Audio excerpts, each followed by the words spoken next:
বাবা, অনেক দিন এদিকে আসো না। তুমি ধরে নিয়েছো ছেলের সংসারে আমি দিব্যি আছি।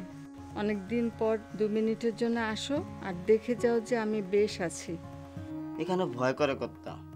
তুই সেদিনও এই কথা বললি, ভয়েরও শুনলে তো রাগ করবে। রাগ করলে আমাকে পাবে কোনে? বগুড়া, সে তো অনেক দূর। তাও বগুড়া শহরে না, শহর থেকে বেশ ভিতরে। সার্কাস পার্টি যেভাবে চলে যাবে এটা বুঝতে পারিনি। চলেন, জাতি জাতি কথা আছে। আর আমি এটা যে ভাবছি কি, কিছু টাকা, মোটামুটি অ্যামাউন্টের টাকা তোকে আমি দেবো ব্যবসা করার জন্য। টাকা বসে ব্যবসা করো। রিকিয়া, আমাকে কি তোমাকে না জানিয়ে ঢাকা থেকে বিদায় নিতে হবে? আর কি তবে দেখা হবে না? ভালো আর কি হবে, ভালো চাই না, তবে যেন কোনো খারাপ খবর না হয়। সংসারে মানুষের তো এই এক ভয়।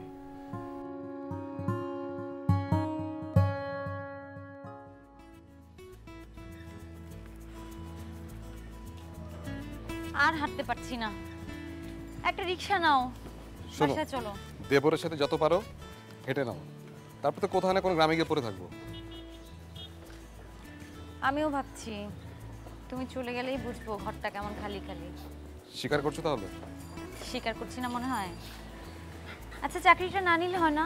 না না না, বাসায় থাকলে তো সবসময় খোটা দাও যে বেকার বলে। একটা কিছু করে দেখানো দরকার না? স্কুলের মাস্টারের চাকরি, এটা আবার করে দেখতে হয় নাকি? হয় হয়, যার কোনো ক্ষমতা নেই তাকে ছোটোখাটো কিছু একটা হলেও করে দেখাতে হয়। চলো পার্কটা গিয়ে বসি। আবার পার্কে কেন? বসে বাদাম টাদাম খাই, সময় কাটাই, তারপর কৌশিক টুম্পাকে নিয়ে বাড়ি ফিরবো। চলো চলো।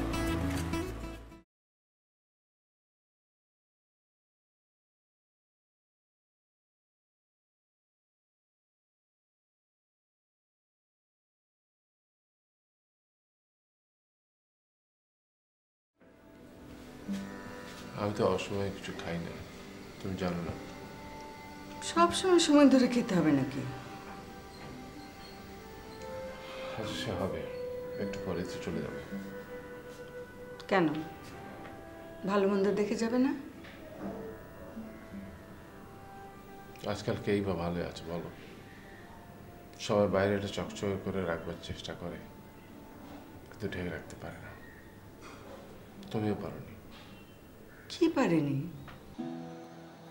তুমি ছেলেদের কাছে বড় আদরে সম্মানে আছো, বরাবর আমাকে এটাই বোঝাতে চেয়েছো।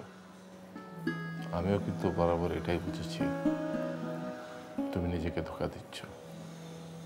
এটা কি করে হয়? আরে বাবা, ছেলেরা বাবা মাকে বুঝতে শিখলো কবে? বাবা মার মনের মধ্যে কত অভিমান জমা হয়ে থাকে, সেটা কি তারা কখনো বোঝে? আরে বাবা, স্নেহ নিম্নগামী, কথাটা সত্য, কিন্তু ছেলে মেয়েরা বুড়ো বাবা মাদের মনের অবস্থা কখনোই বুঝতে পারে না। অভিমান করে কি হবে বলো? দোষ কার বলো তো? কে আমাকে ছেলেদের সংসারে জুতে দিয়ে সরে গেল? আমি? তুমি ছাড়া কে? এত বড় সম্মান তুমি কিন্তু কোনোদিন আমাকে দাওনি। শেষ দিকে যে আমি তোমার কেউ, এটাই বুঝতে পারতাম না। তুমি ছেলে মেয়ে নাতি নাতি নিয়ে ব্যস্ত হয়ে পড়েছিলে, বুকে করে সংসারটা আগলে জমি তৈরি করছিলে, আমার দিকে একেবারে মনোযোগ দিতে না। তারপর ছেলে মেয়ে নাতি নাতিদের কাছে আমার সমস্ত দোষের কথা বলে তাদের মন বিষিয়ে দিতে। মনে পড়ে? এত কথা তোমার মনে পড়ে আছে? নাও, কিছু নাও। তোমার জন্য একটু চা করে আনি। বললাম না অসময়ে আমি কিছু খাই না। আজ না হয় একটু অনিয়ম করলেই বা। ও কি তবে সত্যি কষ্টে আছে? কি হলো? অনিয়ম? ঠিক আছে, তুমি যখন বলছো, আজ না হয় একটু অনিয়মই করি, কিন্তু চিনি দিবে না। অনিয়মটাও কিন্তু নিয়ম মেনেই করতে হয়।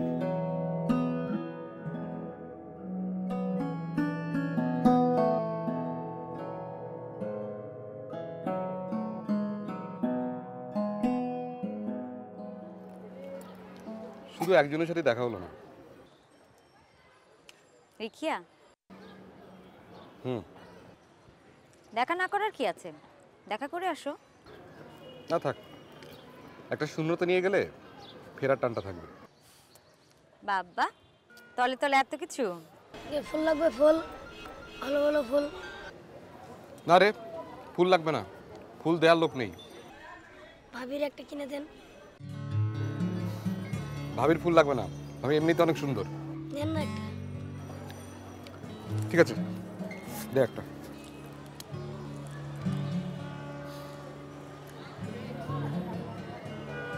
তুমি এটা নিলে কেন? শুনলে না ও কি বললো? হ্যাঁ বললো যে ভাবির জন্য কিনতে। তুমি তো আমার ভাবি নাকি? এটা বুঝিয়েছে? ওরটা ও বুঝিয়েছে, আমরা ঠিকটা বুঝে নিলেই তো হয়। দেখি, তোমাকে কি এত বড় লাগে যে আমার? উল্টোটা তো হতে পারে যে তোমাকে অনেক তরুণী লাগছে। কি এবার খুশি? চলো, ওদের স্কুল থেকে ফেরার সময় হয়ে গেছে। চলো।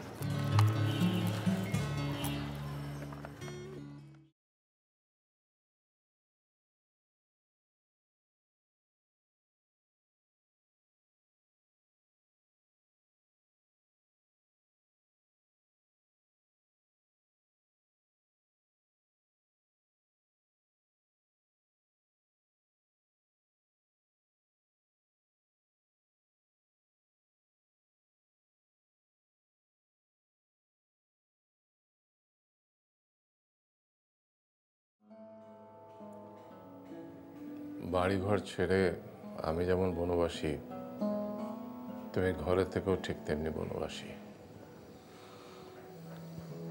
ছেলেমেয়েরা বড় হয়ে গেলে বাবা মারা তাদের কাছে অপ্রয়োজনীয় হয়ে পড়ে।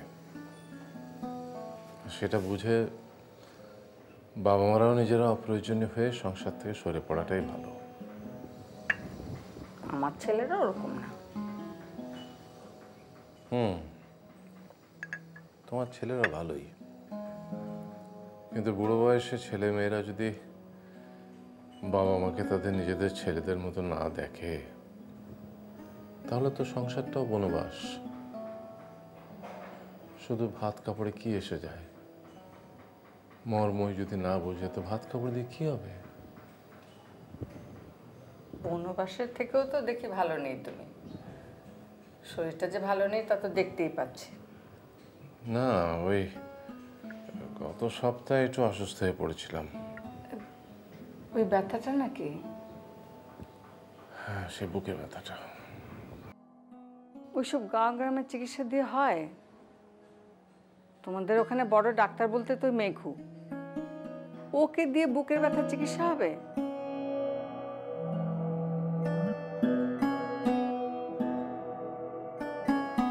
কি চুপ করে আছো কেন?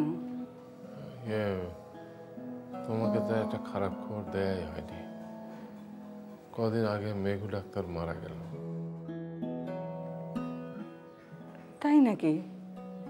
কিভাবে? কিছুই না, নানান চিন্তা মাথায় থাকতো। হুট করে সেদিন সকালে পুকুর পাড়ে তার লাশটা পাওয়া গেল। বলেছিলে তো নেশা টেশা করে নাকি পড়ে থাকতো, তাতেই নাকি? জানি না, কত মানুষের রোগ বালাই দেখেছে, গ্রামের রোগ বালাই দেখেছে, হয়তো সহ্য করতে পারেনি। আমরা তো অনেক কিছু দেখি, মেনে নিই, কিন্তু যে মানতে পারে না সে বাঁচতেও পারে না। থাক, ওসব পরে শুনবো। গোসলের পানি দিচ্ছি, গোসল করে নাও। না না, কি বলছো? আমি এখন উঠবো। উঠবে মানে? আমাকে না নিয়ে উঠবে কোথায়?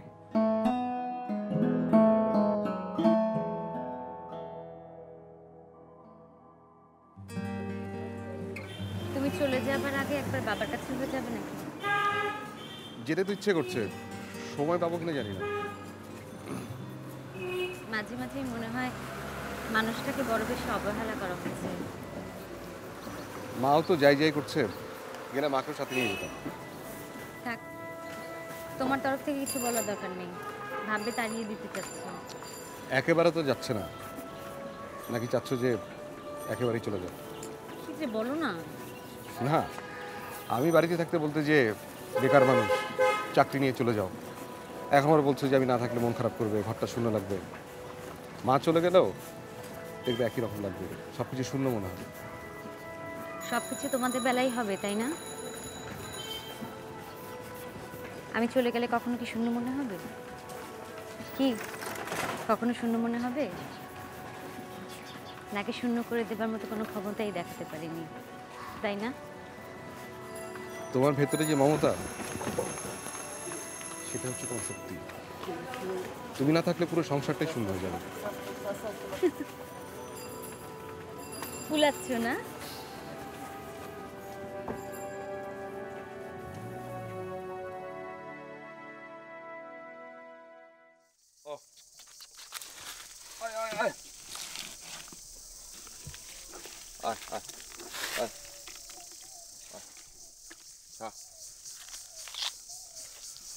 আরে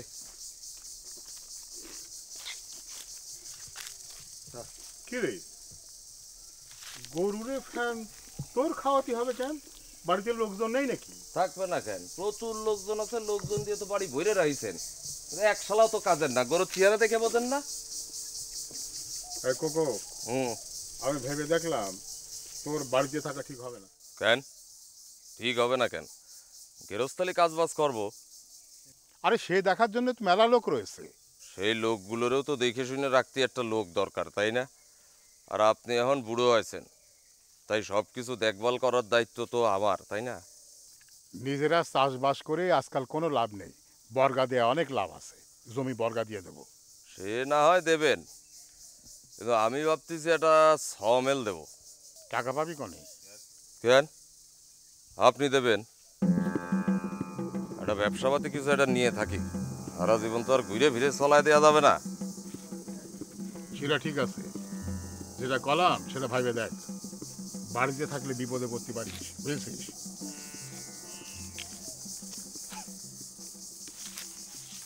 কি বাবা, খা খা আয়।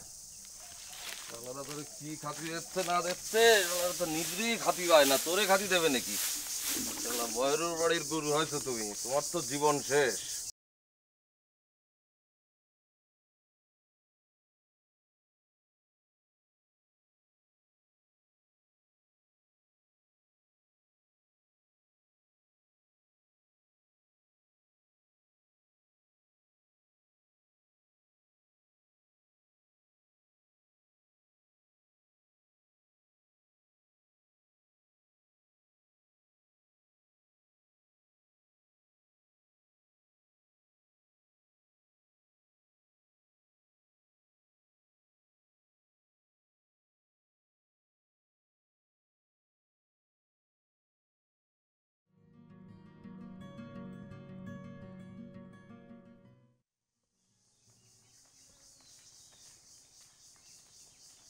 তাতে তাতে শালা কনে গেলি? কি করতেছিলি? সরকারটা ঠিক করতেছিলাম। ঠিক করা লাগবে না নে, বসে বসে তো চর্বি জমাইছ না। শোন, এই গরুটা নিয়ে ওই পুকুর ঘাটের গোসল করাই নিয়ে যা। এটা কি করতেছেন? আমি এলাম তাঁতি, আমার কি এই কাজ সাজে নাকি? কাপড় চোপড় সব গুছোয় নে, বাড়ি চলে যা। যা দেন আমার হাতে দড়িটা দেন।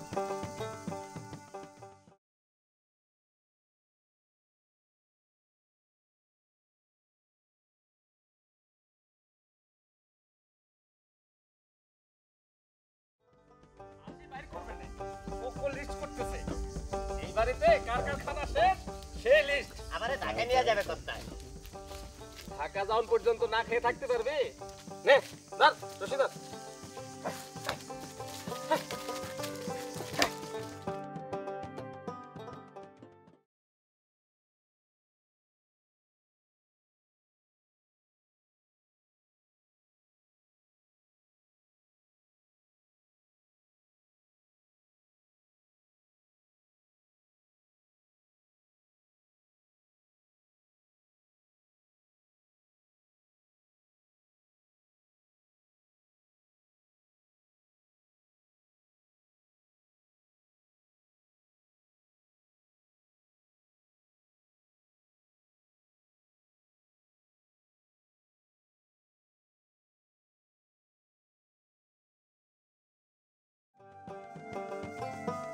এই গরু কি আর নাই নাকি?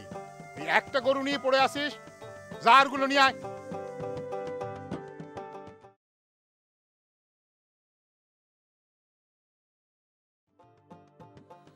বুঝতেই তো পারো গতরপাত করলাম যাদের জন্যে।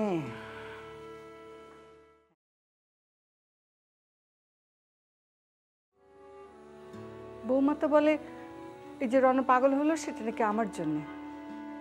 আর ছোটটা তো ভালো করে কথাই বলে না। এখন তো শুনছি চাকরি নিয়ে কোন দূরে চলে যাবে। সমু চাকরি পেয়েছে? কই বললে না তো। কত কথা জমা হয়ে আছে, কোনটা বলছি কোনটা বলছি না তার কি ঠিক আছে? কি চাকরি? কোন স্কুলে মাস্টারই নিচ্ছে। বাহ, ভালো। শিক্ষকতা ভালো পেশা। তখন তো আমি আরো একা হয়ে যাব, বোঝো না? তা এখন তুমি কি করতে চাও? তোমার মতো বেড়াল পার হব। মানে? মেয়েদের জায়গা কোথায় তা বোঝো না? হ্যাঁ বুঝি তো ঠিকই, কিন্তু তুমি যে বুঝতে পেরেছো সেটা বুঝতে পারিনি। না বুঝে যাব কোথায়? দৌড়মুজ দিয়ে ছ্যাঁচা ছ্যাঁচা করে সংসার জানিয়ে দিচ্ছে। তাছাড়া তোমার জন্য তো কিছু করিনি। তুমি স্বাবলম্বী হয়েছো, বুঝতে পারি নিজেরটা নিজে করতে পারবে, কিন্তু আমাকে তো পাপই করে ছাড়ছো।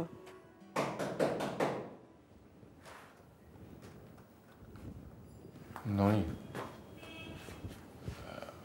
বসার ঘরে গিয়ে বসি। কেন?